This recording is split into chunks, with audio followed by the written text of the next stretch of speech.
उतना ही तेजी से डाउन चला जाता है। शुरुआती प्रेम में आप देखेंगे लड़के ज़्यादा उत्सुक रहते हैं, हर चीज़ में डिमांड वही करते हैं, हर नया प्रस्ताव वही देते हैं।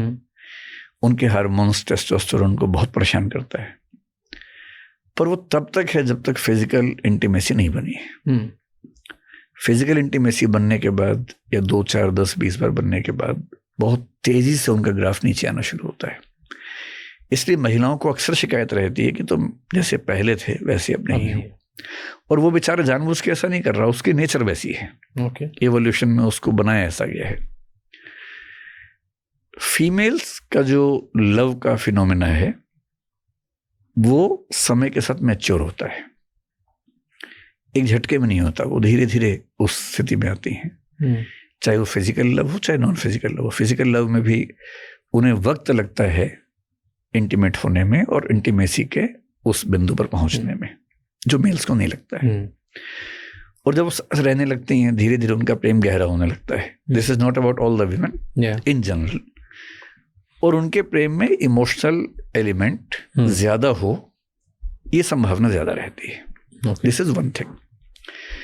दूसरा, मेल्स की सेक्सुअल लाइफ की ड्यूरेशन बहुत ज्यादा है। 14-15 साल की उम्र से 55-60, आजकल तो शायद 65-70 की उम्र तक भी वो एक्टिव रह लेते हैं।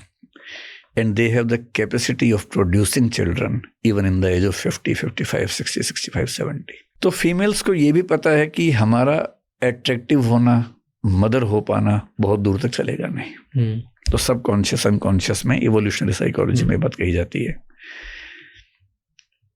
तो उनमें डेविएशन का स्कोप थोड़ा सा कम इस अनकॉन्शियस एलिमेंट से भी होता है कि एक को चुने, वो बात तक हमें सुरक्षा दे, तो जरूरी है कि एक ठीक से चुन लें, उसके साथ हम रहें।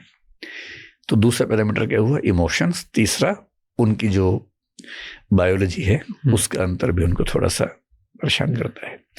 इसलिए विमेन में ये टेंडेंसी थोड़ी सी कम दिखेगी कि वो मल्टीपल पार्टनर्स के साथ में हों।